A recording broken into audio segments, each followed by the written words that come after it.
नमस्कार, आप देख रहे हैं जनचेतना न्यूज में आपके साथ हर्षिता जौहरी। आइए रुक करते हैं हेडलाइंस की ओर। पीएम मोदी ने अफगानिस्तान मामले पर कमेटी ऑन सिक्योरिटी से मीटिंग की। ऑडियो क्लिप से छेड़छाड़ की गई, सीआईडी अधिकारी ने दी सफाई। हर साल पेपर लीक करके करोड़ों डकार जाती है सरकार, अभय सिंह चौटाला बोले। हरियाणा पहुंचने के बाद ओलंपिक गोल्ड विजेता नीरज मिले मुख्यमंत्री से। अन्नपूर्णा उत्सव में विधायक व डीसी ने बांटे राशन। अब खबरें विस्तार से। प्रधानमंत्री नरेंद्र मोदी ने अफगानिस्तान में तालिबान के कब्जे के बाद बने हालात पर कैबिनेट कमेटी ऑन सिक्योरिटी की मीटिंग की। यह कमेटी नेशनल सिक्योरिटी के मामले में देखने वाली सबसे बड़ी गवर्नमेंट कमेटी है। मीटिंग के दौरान प्रधानमंत्री ने अफगान मामले से जुड़े अधिकारियों से कहा कि वे आने वाले दिनों में अफगानिस्तानी से भारतीयों की सुरक्षित वापसी के लिए सभी जरूरी उपाय करें। एक सीनियर अफसर के मुताबिक प्रधानमंत्री ने कहा कि भारत को न सिर्फ अपने लोगों की सुरक्षा करनी चाहिए, बल्कि हमें उन सिख और हिंदू अल्पसंख्यकों को भी शरण देनी चाहिए जो भारत आना चाहते हैं। हमें अपने अफगान भाइयों और बहनों की भी हर संभव मदद करनी चाहिए जो इसके लिए भारत की ओर देख रहे हैं। इस मीटिंग में प्रधानमंत्री नरेंद्र मोदी के साथ राष्ट्रीय सुरक्षा सलाहकार अजीत डोभाल और रक्षा मंत्री, वित्त मंत्री निर्मला सीतारमण और गृह मंत्री अमित शाह मौजूद रहे। इसके अलावा विदेश सचिव हर्षवर्धन श्रृंखला और अफगानिस्तान में भारत के राजदूत आर टंडन सहित कई अन्य वरिष्ठ अधिकारी भी मौजूद थे। महेंद्रगढ़ में एक ऑडियो वायरल हो रहा है जिसमें बातचीत से अंदाजा लगाया जा रहा है कि यह सीआईडी के अधिकारी हैं। इस ऑडियो में सीआईडी विभाग में भ्रष्टाचार के पूरे खेल के बारे में पता चल रहा है कि किस तरह से दूसरे विभागों में डर दिखाकर पैसे ऐंठे जा रहे हैं। हालांकि इस मामले की सीआईडी अधिकारी ने अपनी सफाई देते हुए सब इंस्पेक्टर पर ऑडियो क्लिप में छेड़छाड़ करने का आरोप लगाया है। 30,000 लिया तो 25,000 लिया तो फोन न था के लिए है क्या हमने, लेकिन सवाल पता लग गया ना, और फोन न था पता लग 25,000 उसने लिया था। मार तो 5 पैसा ब्लैक मेरी के नाम से क्यों लिए भाई, कितनी गुंडागर्दी करी है। ऑडियो वायरल का जो मामला है उसमें सच्चाई यह है कि मैं 2018 के 10वें महीने में यहाँ से जिला नूह में DI/CID लगा था। यहाँ से मेरा जो तबादला हुआ था, तबादला होने के बाद मुझे जो पता लगा कि किन कारणों से तबादला हुआ है, तो उसमें बात निकल के ये आई कि कोई कर्मचारी मेरे नाम से गुप्तचर विभाग का DI/CID के नाम से कलेक्शन कर रहा था। ऐसी बातें मेरे सामने आई थी, लेकिन जब मैंने पता किया कि कहाँ से किन किन अड्डों से उसने कलेक्शन की, वो कुछ बातें मेरे पास सामने आई थी जो मेरे के बदली के बाद चर्चाएं चली। तो उन बातों को मैंने यहाँ जो लगे थे जिला निरीक्षक उनको साझा की थी। उन्होंने किसी दूसरे कर्मचारी के फ़ोन से फ़ोन किया था, वो मुझे पक्का ध्यान नहीं है।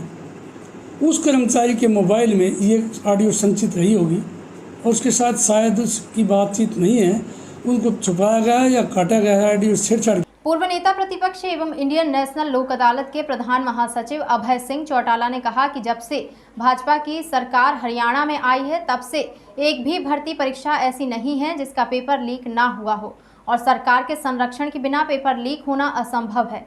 Clerk, excise inspector, agriculture inspector, नायब तहसीलदार, ग्राम सचिव समेत लगभग 3 से अधिक पेपर लीक हो चुके हैं। अब यह चर्चा आम है कि हर साल पेपर लीक करके करोड़ों रुपए डकार लिए जाते हैं। इस बार भी 12 लाख रुपए में पेपर लीक होने की खबरें मीडिया में आ रही हैं। अखबारों में छपी खबर ने ही सरकार की पोल खोल दी है, जिसमें पेपर लीक के दौरान सरकारी गाड़ियों की संलिप्तता पाई गई, जिसका साफ मतलब है कि सरकारी संरक्षण के अंदर ही पेपर लीक किया गया। सरकार से मांग करते हुए कहा कि पेपर लीक मामले की जांच कमीशन ऑफ इंक्वायरी एक्ट 1952 के तहत आयोग बनाकर कार्यवाही की जाए ताकि दूध का दूध और पानी का पानी किया जा सके। और उसमें पेपर लीक हो गया और पेपर लीक की वजह से वो भर्तियां सारी रद्द करी। हमने महामहिम से रिक्वेस्ट करी है कि पेपर लीक मामले में भर्तियां रद्द करने की, जिन लोगों ने पेपर लीक कराए, जिन लोगों ने पेपर आगे बेचने का काम किया, उन लोगों के खिलाफ एक्शन होना चाहिए, उन लोगों के खिलाफ कार्रवाई होनी चाहिए। सरकार उन लोगों के खिलाफ कार्रवाई करने की बजाय, क्योंकि ये वो लोग हैं जिनमें सरकार का संरक्षण मिला हुआ है। सबक तो पहला एक पेपर लीक होने से ही मिलना चाहिए, जबकि 28 बार ऐसा हो चुका है। और अब भी ये जो पेपर घोटाला हुआ, जो लीक हुआ, जो पुलिस कांस्टेबल की भर्ती का, उसके अंदर भी आप ये देखो कि जो लोग इसके मुख्य आरोपी उनके खिलाफ कोई कार्रवाई नहीं, क्योंकि उनको सीधा सीधा सरकार का संरक्षण मिला हुआ है। वो लोगों की पहुंच जो है प्रदेश के मुख्यमंत्री तक है, इसलिए उनके खिलाफ कार्रवाई करने की बजाय जो लोग इसमें शामिल भी नहीं हो ऐसे लोगों के खिलाफ FIR लॉन्च कर ली, अरेस्ट कर दिए, पकड़ लिए, केवल लीपापोती करने के लिए। टोक्यो ओलंपिक में गोल्ड मेडल जीतकर नीरज चोपड़ा बुधवार को पहली बार सीएम मनोहर लाल से मिले। नीरज चोपड़ा ने चंडीगढ़ में सीएम मनोहर से मुलाकात की। सीएम मनोहर लाल ने नीरज का स्वागत किया, साथ ही मेडल जीतने के लिए उन्हें बधाई भी दी। उनके साथ हरियाणा के खेल मंत्री संदीप सिंह भी मौजूद थे। सीएम ने कहा कि नीरज चोपड़ा को ओलंपिक के लिए एथलीटों को तैयार करने के लिए उत्कृष्टता केंद्र का नेतृत्व करने के लिए कहा। हम हरियाणा को खेलों का हब बनाना चाहते हैं।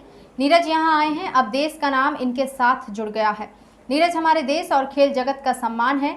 ये होनहार खिलाड़ी हैं और हरियाणा को इन पर गर्व है। वहीं नीरज ने कहा कि मेरे पास काफ़ी समय है और मुझे खुद भी खेलना है। मैं अपनी तरफ से पूरा योगदान दूंगा, मैं हरियाणा और भारतीय खेल को आगे ले जा सकूं। अगले साल विश्व चैंपियनशिप है, मेहनत करके उसमें भी मुझे मेडल लाना है। खेल के लिए मैं वही सोच रहा हूँ कि खेल के लिए पहले तो मुझे खुद अभी खेल करना है और मेरे पास अभी काफ़ी टाइम है कि मैं इस बारे में सोच सकूं। तो मैं बिल्कुल जो मुझे ये मिला है तो मैं अपनी तरफ से पूरा योगदान दूंगा कि मैं हरियाणा और इंडियन स्पोर्ट्स को ऊपर उठा सकूं। नीरज, अगला टारगेट क्या है?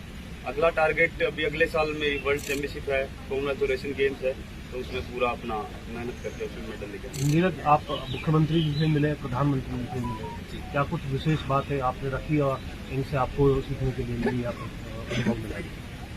बस प्रधानमंत्री जी से भी वही खेल के बारे में बात हुई और बहुत अच्छा लगा कि उन्होंने एक एक एथलीट से और एक एक स्पोर्टिंग स्टाफ से बहुत ज़्यादा टाइम दिया और सबसे बात की। सिर्फ मेडलिस्ट से नहीं, जो वहाँ पे गए थे किसी कारण से अच्छा नहीं कर पाए, उनको भी मोटिवेट किया। और सर से भी आज मिला तो काफ़ी एक बात अच्छी लगी कि जो हमारी इंडियन वुमेन हॉकी टीम थी वहाँ पे उनका प्रदर्शन बहुत अच्छा था। कहीं ना कहीं वो उनको ज़रूरत थी जो सम्मान की, उनको स्पेशल सम्मान सर ने दिया। तो एक ये बहुत ही अच्छी बात है खिलाड़ियों के लिए कि उनको एक मोटिवेशन ये मिल रहा है। तो मुझे लगता है कि आने वाले टाइम में जो भी टूर्नामेंट्स या गेम्स होंगे तो उनमें उनका रिजल्ट और अच्छा होगा। चूरमा काफी फेमस कर दिया आपने, भारत में बता चूरमा हरियाणा का चूरमा तो फेमस है जी, हरियाणा में तो है लेकिन अभी भारत में हो रहा है। तो थैंक यू, बहुत बहुत धन्यवाद। राज्य सरकार द्वारा 2 दिन के लिए पूरे प्रदेश भर में मनाए जाने वाले अन्नपूर्णा उत्सव के अंतर्गत मॉडल टाउन स्थित अमित डिपो पर जिला स्तरीय कार्यक्रम का आयोजन किया गया। इस कार्यक्रम में फतेहाबाद के विधायक दुड़ाराम ने बतौर मुख्य अतिथि शिरकत की।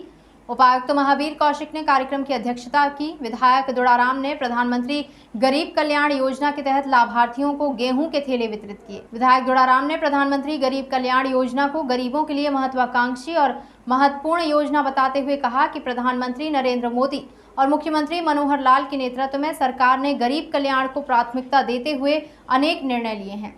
यह सरकार गरीबों के लिए संवेदनशील सरकार है। विधायक ने कहा कि कोरोना संकट के इस दौर में यह योजना गरीब लोगों के लिए संजीवनी साबित हुई है। महामारी के समय में सरकार गरीब की हर जरूरत के साथ उसका साथी बनकर खड़ी है। विधायक ने कहा कि गरीब कल्याण अन्न योजना के अंतर्गत गरीब परिवारों को मुफ्त अनाज दिया जा रहा है। सभी पात्र लोगों को डिपो पर मुफ्त में 5 किलोग्राम प्रति सदस्य गेहूं बैग में निःशुल्क वितरित किया जा रहा है। फिलहाल के लिए इतना ही। खबरों का सिलसिला लगातार जारी है। आप बने रहें जनचेतना न्यूज के साथ। नमस्कार।